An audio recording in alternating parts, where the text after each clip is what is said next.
You're listening to PetLifeRadio.com. Welcome to Animal Rights on Pet Life Radio. This is your host, Tim Link, and I'm so glad you're joining us today. My guest today is award-winning writer, photographer, and author of multiple books, Nick Jans. And Nick will be here talking to us today about his recently released book, A Wolf Called Romeo. So we're going to be excited to talk to Nick about the book, his writing, and all the other wonderful things going on in his life. So we're going to break for a commercial break, but everybody hang tight. We'll be right back with Nick Jans after these messages. You're listening to Animal Rights on Pet Life Radio. Sit. Stay. We'll be right back after a short pause. Well, 4 to be exact. It's dinner time in America, where more pet parents trust PetSmart for natural and expert-recommended foods than any place else. And now, we've added more than 100 new varieties to our already wide selection of your favorite brands, like Simply Nourish, Authority, Wellness, Science Diet, and more. Do what's best for your pet. At PetSmart, happiness in store. Go to PetSmartDeal.com to find out this week's coupon code and save up to 30% on food, treats, toys, and more. And get free shipping on orders of $49. Go to PetSmartDeal.com. PetSmartDeal.com. Pet Life Radio, the #1 pet radio network on the planet, joins forces with iHeartRadio to put the power of your pets in your pocket. Awesome. Download the iHeartRadio app and rock Pet Life Radio on your phone, on your tablet, on your Xbox, in your car. Pet talk, pet tunes, and fun pet times. Pet Life Radio and iHeartRadio. Positively Possum. Let's talk pets on PetLifeRadio.com. Welcome back. Welcome back to Animal Rights on Pet Life Radio. Your host, Tim Link. And joining me now is award-winning author Nick Jans. Nick, welcome to the show. Well, thanks so much for having me, Tim. Oh, it's our pleasure, and congratulations on the book, A Wolf Called Romeo. Yeah, well, I'll tell you what. After 7 years of living the story and 3 years of writing it, it seemed to go on forever. It was really a pretty daunting task, and I'm glad it wasn't my first book. There you go. Well, I want to talk to you a little bit later about the whole process in general, because I like for our listeners to know what you had to go through to write such a great book. But tell us about the book. Give us an overview of it. Well, the short version is this.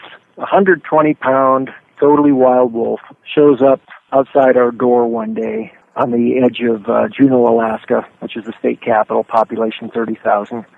And he stayed on and off for 6 years and played with dogs, displayed an incredible tolerance for both dogs and people, and even certainly got to the point, as far as I can tell, where he not only befriended many dogs, but a number of people as well, as individuals, and vice versa, where the sort of social conversation that goes back and forth between a canine and a human could easily be recognized, although it stopped short of touching most of the time.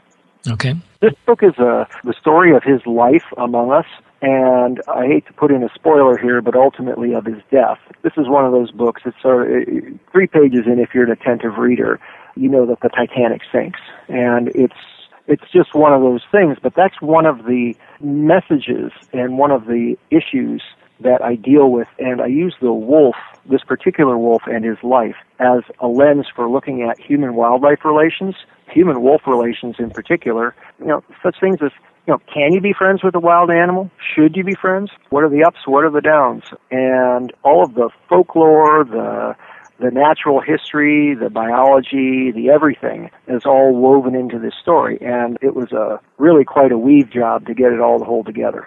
The book it does take you from that very intriguing, fascinating, amazing parts and the touching parts of the Romeo, the wolf, and then obviously the tearjerkers and all the sort of human rights aspects and animal rights aspects that goes into it. You've got it all in that book. Yeah, well, that was my intent always, and I write a lot about animal-human relations and sentience, things like that. I've been writing for Alaska Magazine since 1988, pretty much a piece in every single issue since 1990-something. And it's one of the things that really interests me. You know, the reason I came to Alaska in the first place was to be around big wild animals. And that ultimately led, after more than 30 years, to this unlikely relationship with this wolf. Yeah, and do you feel that Romeo may have sensed that you had that connection with wildlife and actually was a proponent behind it, or do you feel it was more of he was a character that wanted to find that relationship himself? You know, I think you can read way too much in it, and we always do like to anthropomorphize. Mm-hmm. But that said, there's a lot more going on inside those furry heads than we like to imagine. I totally believe that wolves, along with brown bears, are not a hell of a lot dumber than wild chimpanzees and gorillas, which makes them pretty smart. Right. And not only that, but in a social way that we can sort of get, and they can get us. You know, wolves, of course, more than bears, but still, it's there's much more of a window open there than into an ungulate like a moose, say, where their expressions and their lives are not the same. It's no accident, after all, that we ended up with the carefully shaped and genetically muted descendants of wolves lying at our feet and calling them our best friend. That came from somewhere, and this wolf was really, as far as I could tell, a living, breathing, missing link to that process. Wow. Another confirmation. Yeah, exactly. That's fascinating. I love that. So when putting together the book, what was there an aha moment that you realized, hey, I got to get this down in writing and share it with the world? Or what possessed you or inspired you to write the book?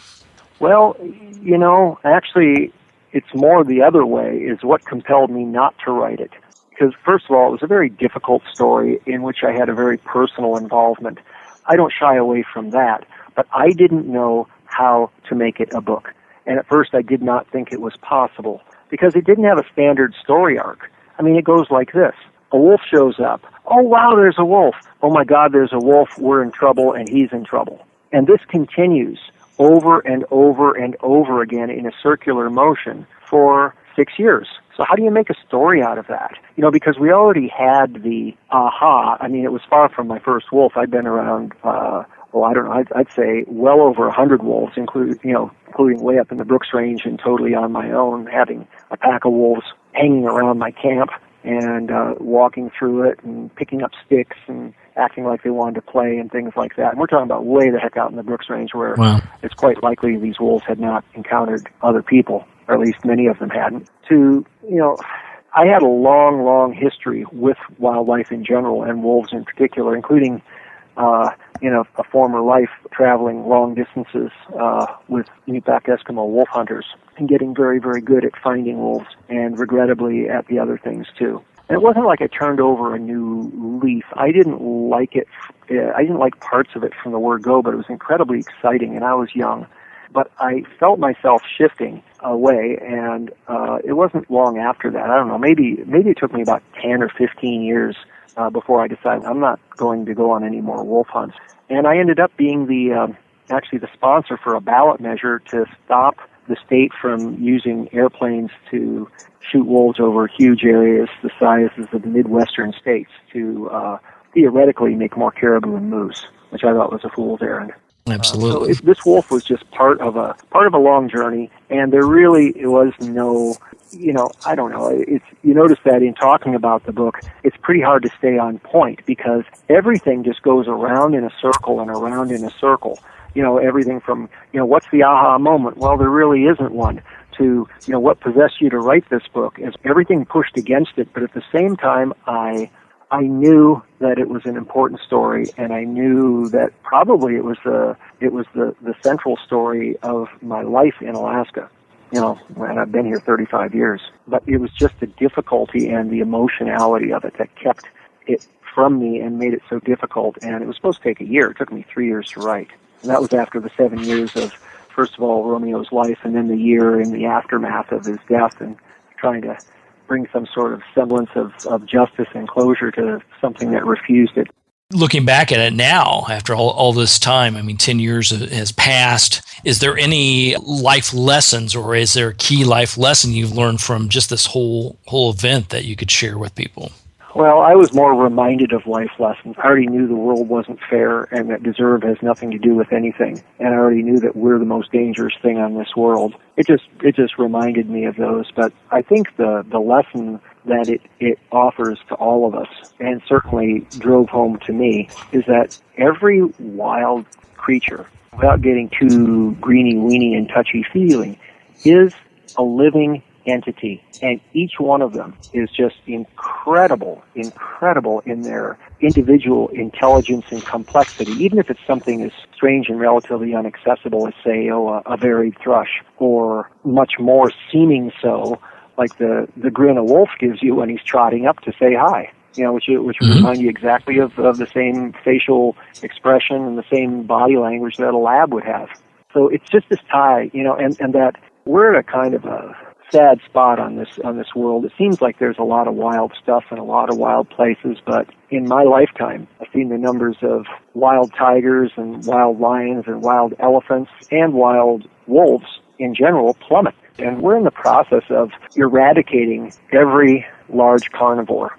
And you say, oh, well, that's silly. That'll never happen. Well, no one thought the buffalo would get finished as fast as they did either. I'm talking about in the broadest sense of the free-ranging herds. And we're in a different time now where things travel much more quickly, and we have a hell of a lot more power than we used to have. Consider that wolves got eradicated from the lower 48 with just muzzle loaders and leg hold traps and cyanide. And think of the tools at our disposal now. Exactly. If you tell me, oh, that'll never happen here, I'm not comforted, sorry. And looking at this story, it's to remind us of how important the wild is to us and to our own just sense of place and well-being on this silly little rock we're on, Exactly. That's very fast. I want to hit on that a little bit more when we come back and the impact of the book on the community. We're going to take a quick commercial break, but we'll be right back to continue our conversation with Nick Jans. You're listening to The Animal Rights Show on Pet Life Radio. Sit. Stay. We'll be right back after a short pause. Well, 4 to be exact. Hi, this is Tim Link, animal communicator and pet expert and host of Animal Rights on Pet Life Radio. Have you ever wanted to know what your pet is really thinking? Do you want to find out if they truly understand what you're trying to tell them? Ever wish you could build a better understanding and closer relationship with your pet? Well, now you can. Learning to Communicate with Animals is a 4-part on-demand workshop. In the workshop, you'll learn the essential techniques that are necessary to communicate with animals, including what is animal communication, breathing correctly to achieve the perfect state to communicate with your animals at a deeper level, using guided meditation exercises and method to communicate with animals, and how to send and receive information from your animals. So if you're wanting to learn how to communicate and connect with your animals at a deeper level, visit PetLifeRadio.com/workshop and purchase and download Learning to Communicate with Animals. You'll be glad you did. Hi, this is Teody Anderson, and I'm the host of Get Positive Results on Pet Life Radio. We're going to talk about a variety of topics on canine behavior and training, all based on modern methods that are fun for you and your dog. We might be talking about other critters too, so join us on Get Positive Results. We'll talk about common issues between you and your dog, answer your questions, discuss different activities you can do with your dog, and keep you posted on current canine news and products. All this on Get Positive Results on Pet Life Radio. Let's talk pets. Let's talk pets On Pet Life Radio. Pet Life Radio. PetLifeRadio.com. Welcome back to Animal Rights on Pet Life Radio. We're here talking to author Nick Jans about his latest book, A Wolf Called Romeo. Now, Nick, before the break, we were talking about the overall impact, the human-wildlife relations and how it's getting, we're not getting smarter, we're getting more aggressive and having some negative impact on all animals in the world. Looking at this particular story and looking at Romeo and looking at your own community, what kind of impact did this have on the community? Have you seen any short-term impact from a positive standpoint, and has it sustained into a longer positive impact, or is it back to business as usual? Well, let's put it this way. First of all, Juneau was probably the only community in Alaska of any size where this could possibly have happened. It's much more centrist and green-minded in its politics than, say, Anchorage and Fairbanks, both quite a bit larger towns to the north. And Juneau is one of those towns that if Sarah Palin, even at the height of her fame, if she'd run for mayor, she probably would have lost.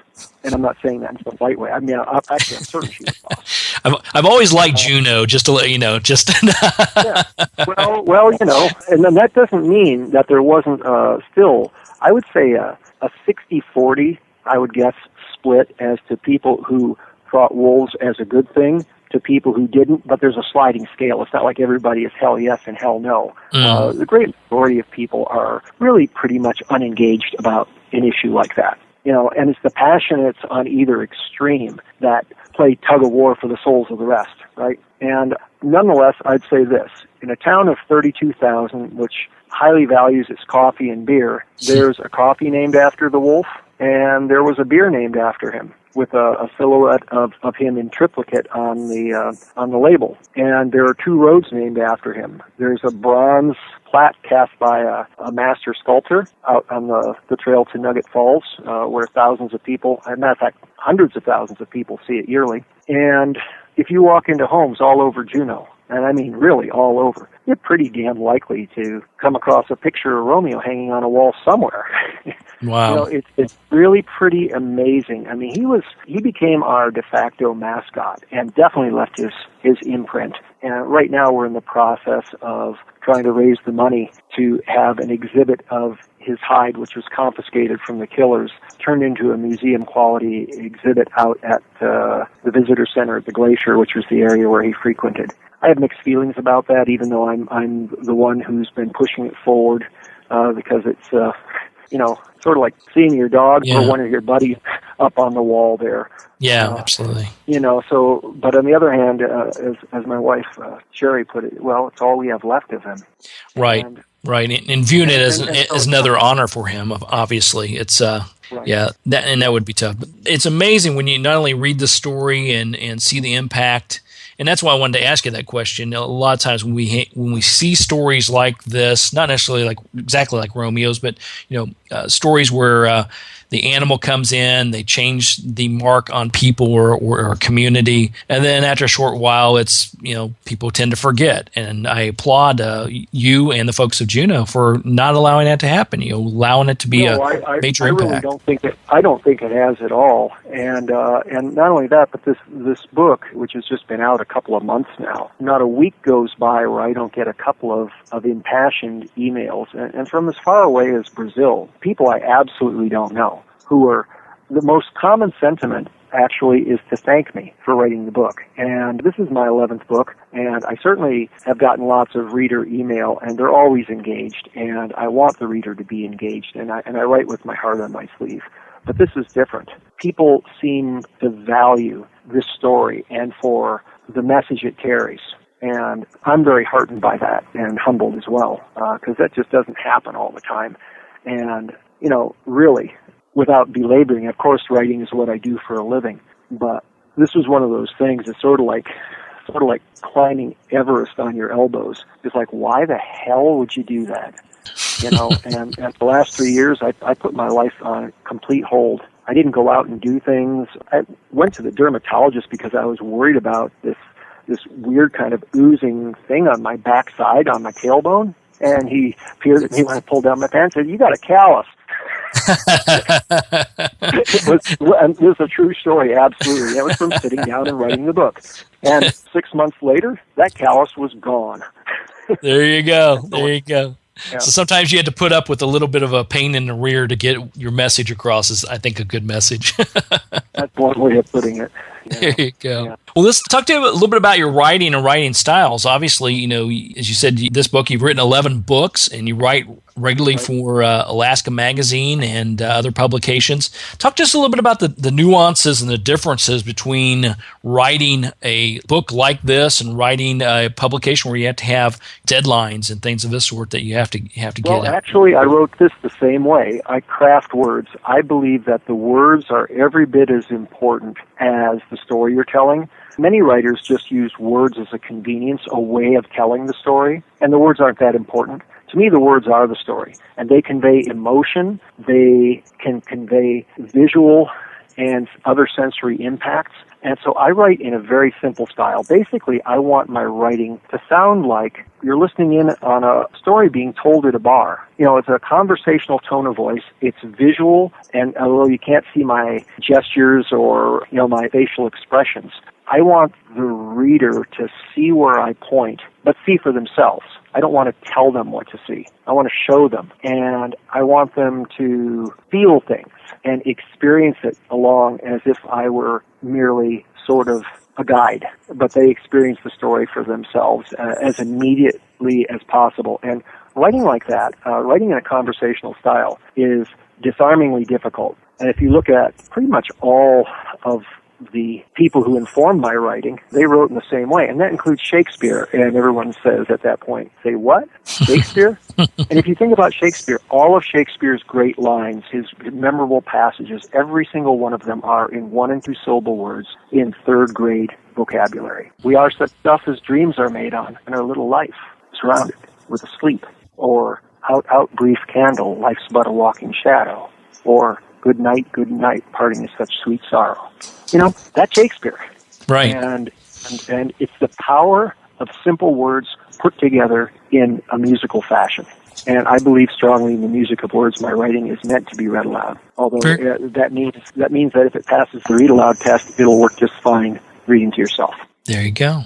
That's good stuff. Good stuff, Nick. I like that a lot. I like how you framed that. And it is more than just words, a story on a page. It's words that will capture you and captivate you as well as telling the story. So good on you. That's very good. Nick, tell us a little bit about where people can pick up a copy of the book or find out more about your activities and what's going on in your world. Well, I have a brand new retooled website, which I sadly to say the last couple of months has been quite neglected. My blog there has been neglected because I've been so busy out on book tour. But it's nickjans.com, simple enough, nickjans.com.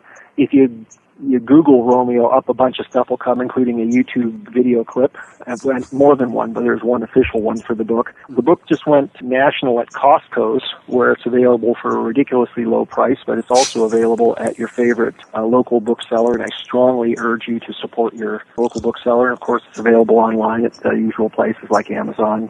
And it's gone into its third printing. Wow. Less than 12 weeks out of the gate. Not huge printings, but nonetheless, the first 20,000 books were gone and out the door in 2 weeks. Absolutely. And, you can only take that as pretty good news, and for me unusual, because I would say that outside of Alaska, I'm not very well known. I kind of right under a bushel basket, partly because I lived in Eskimo villages up in the upper Kobuk Valley for half my life, and I don't go around parading with a big sign. I believe that I should write as well as I can and work at it as hard as I can, and eventually perhaps it's a build it and they will come situation, and certainly it seems like this time around this book's getting some attention, and it's such an honor to be in a position to tell this story on behalf of the city of Juneau. It's not my story. There were many other people who were involved in this. It wasn't just me. I was certainly not a gateway to this animal. He belonged to none of us.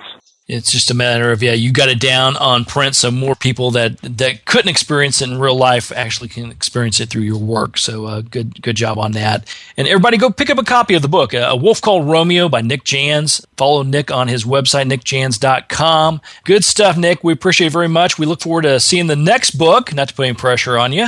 And keep in touch with us. We look forward to it. Congratulations on everything, though. Thank you very much. Appreciate it, Tim. Well, we're coming to the end of the show today, so I'd like to thank everyone for listening to the Animal Rights Show on Pet Life Radio. I'd also like to thank Nick Jans once again for being on the show today. Pick up a copy of A Wolf Called Romeo. You're going to love the book. Thanks to the sponsors and producers for putting on a great show and allowing me to have access to all the wonderful authors, writers, and bloggers out there. To find out more about me, Tim Link, and the other guests I've interviewed on the Animal Rights Show, you can visit Pet Life Radio. That's PetLifeRadio.com. And while you're there, click on the animal rights icon, download the episodes you want to hear. You can also check out all the other wonderful hosts and shows on Pet Life Radio. If you have any questions for me, comments, or ideas for the show, please email me. You can email me at tim@petliferadio.com. I'll be glad to answer your questions, entertain your comments, and bring on people you want to hear onto the show. So until next time, write a great story about the animals in your life, share it in a blog, an article, or in a book, and who knows, you may be the next guest on Animal Rights on Pet Life Radio. Have a great day. Let's Talk Pets, every week on demand, only on PetLifeRadio.com.